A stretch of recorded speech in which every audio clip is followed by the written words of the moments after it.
This week's podcast is brought to you by Avast, a global leader in digital security and family safety solutions for network operators and their customers.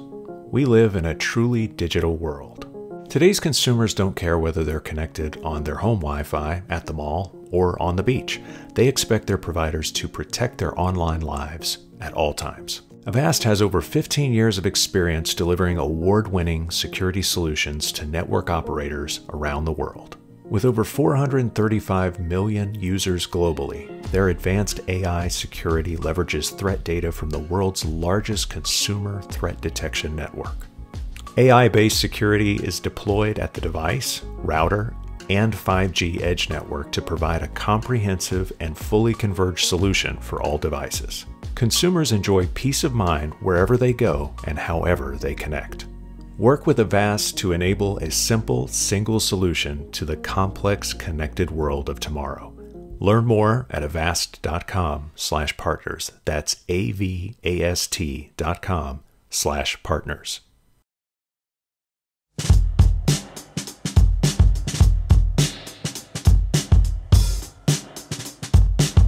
Hi, this is Phil Harvey. I'm an editor at Light Reading, and you are listening to a Light Reading sponsored podcast. Today's guest is Sean O'Bree. He's the head of sales for the Family and IoT business unit at Avast. And right after the break, Sean and I will discuss consumer cybersecurity in 5G networks.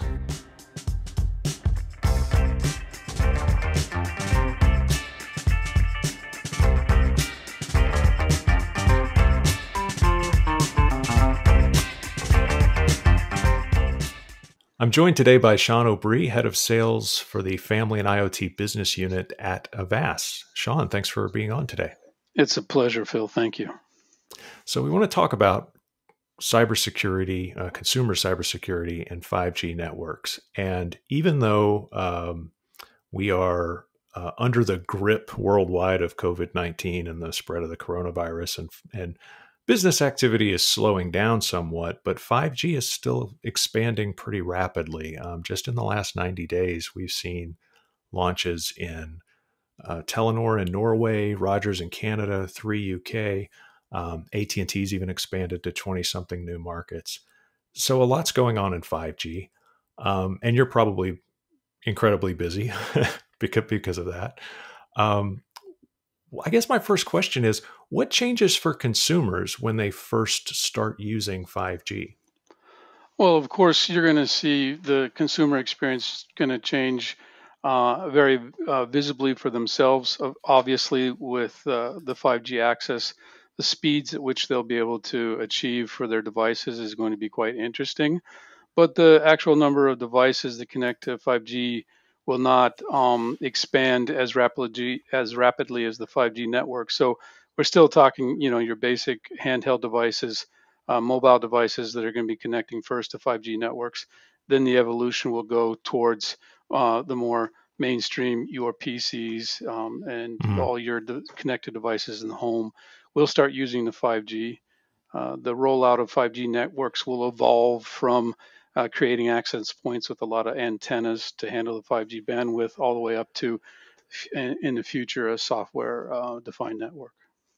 Okay, so and with every single advance in technology, there's always a new risk that comes along with it. So, but this time it seems different because we've got I guess I should maybe pose this as a question. Why do you feel like there's maybe a different kind of risk with 5G? Because we've got newer technology, newer phones, faster networks.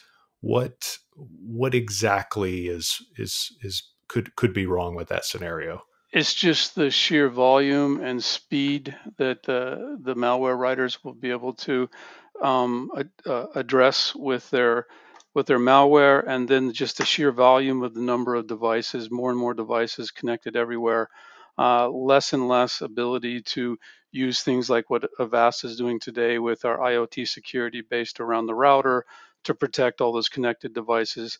Everybody's going to be connecting ubiquitously everywhere. So there's just the chance that you can bypass security measures. Yeah, that's an interesting thing too about the potential for 5G, because once we really get it going, once these software defined networks and I guess standalone 5G networks start coming online, and a lot of those are in trials now. That activity is still going strong. In fact, um, I guess the promise of that is that you get, millions and billions more connected devices. But as we've seen, the device makers on the IoT side um, they aren't adding extra costs to their device by taking extra security measures. In fact, quite a few um, IoT devices, have been implicated in some of the Mm. attacks on 4G networks and sort of older networks. So you're sort of expecting that this is going to become maybe an exponentially worse problem, huh? Exactly what you're talking about there. So, and you have so many connected devices now, and then the consumer's ability to protect their endpoints is always been a challenge. It's a challenge for educating them why they need to do so, and a challenge to get the software on their devices. So now extrapolate that out with much more connected devices, faster speeds, easier for the malware writers to infiltrate the network. This creates Hmm. an interesting opportunity for network operators providing it 5G and security vendors like ourselves, where you need to be able to now not aggregate protection on specifically on the endpoint, but and not necessarily on the router anymore. But you need to be able to aggregate that protection in your software defined network. It needs to be a virtual network function that sits on the edge. But if an Hmm. operator would then partner with a company like Avast who's doing a lot of research in that area and also has a proof of concept in that space already that we've shown a few of our network operator close partners, then you're being able to create the ability to address the problem in volume. And it's the volume which is the true issue here. Right. Okay. Yeah. And I was going to ask. Well, I have a couple of questions. One from the operator side. When you're an operator looking at this problem, and you're like, well, I'm already aware of what's happened on my network historically. Why Mhm. is that not enough information? It's just about the amount of sheer threats out there, the amount of attacks that are taking place Hmm. on a daily minute average. Yeah. Network operators are not security experts.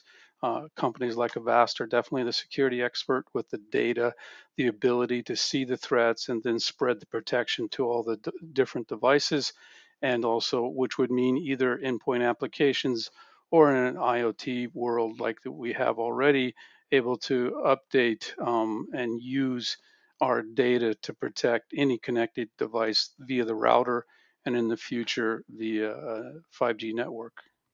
Okay.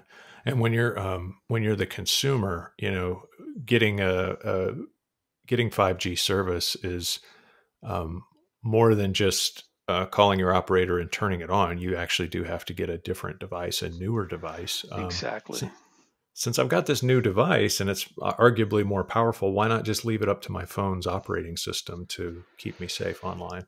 Well, okay, so two things. It's a huge investment, right? So you're investing in a 5G device. It's not a, it's, it, you're making a huge investment to be able to get online Yeah. currently. That'll obviously change over time. And the network operator is not able to protect the device against all potential threats because the access into the device comes in a lot of different ways. So if you join a public Wi-Fi and switch off the 5G, there's a lot of things that you have to kind of account for when you're an end user protecting your Mm-hmm. device.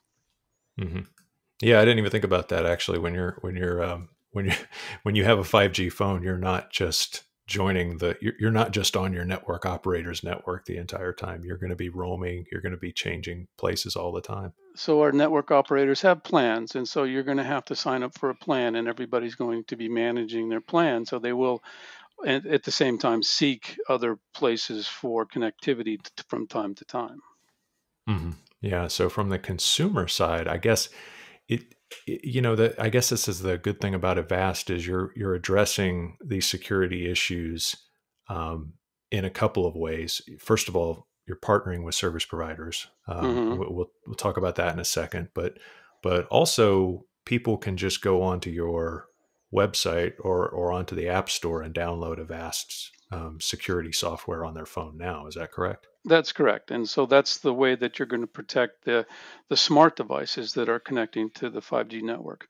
But also in the future, you will have the devices in your home no longer connecting through the router. They'll connect directly to a 5G network. There's no Mm-hmm. way that you're going to be installing security onto your connected refrigerator, your doorbells, your alarm system. So that's where a network operator really needs to be partnering with somebody who can provide that protection in their network.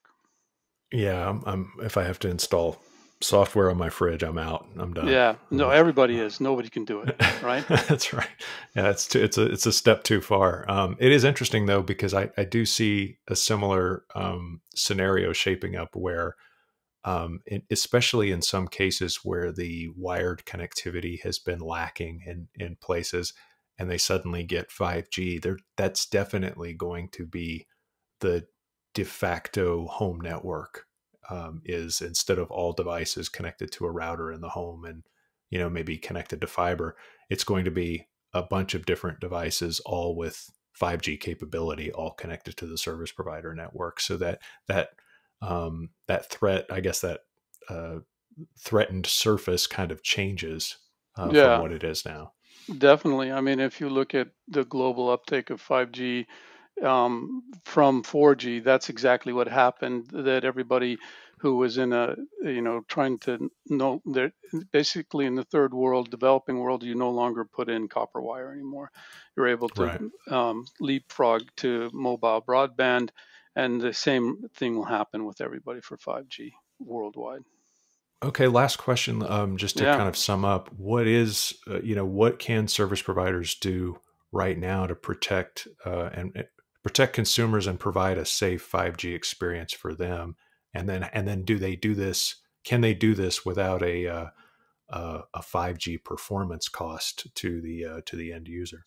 Oh, they definitely can do that now. Obviously, promote endpoint security like Avast has for mobile devices, and they can also partner with somebody like Avast to work in their current 5G or evolving 5G networks to put this solution on the routers that are currently out that'll be 5G enabled to be able to that are acting as signal aggregators in the homes or in the neighborhood still to be able to put a solution on like we have for IoT security, which is basically an agent running in that router that then helps determine where the traffic is going and what's happening with the traffic, so we can apply certain rules and certain levels of protection to the connected devices, whether they're a smart device or an IoT device. And that's definitely what they need to be doing. And they should be looking for somebody that has the data behind them from as many endpoint sources as possible so that you're able to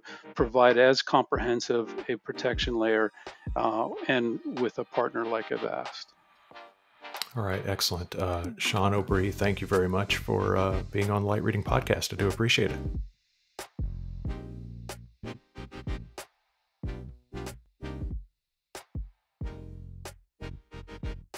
I want to thank Avast for sponsoring this week's podcast. Smart Life, a fully converged solution for digital security, is deployed at the device, router, and 5G edge network perimeter, enabling their award-winning security solutions to protect your customers' entire digital lives. Together, Avast and partners can build products and services people can trust and will keep coming back to. Let Avast help you build a safer digital world for your customers. Discover more at avast.com/partners. That's avast.com/partners.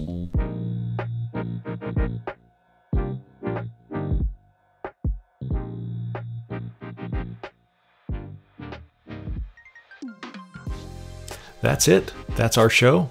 Thanks to Sean O'Brien for his time and insights, and thanks to Avast for being our podcast sponsor for this month. Thanks to our producer, Tien Fu, for making us sound so good. We hope you listened a little and learned a lot, and thanks again for listening to this sponsored edition of the Light Reading Podcast.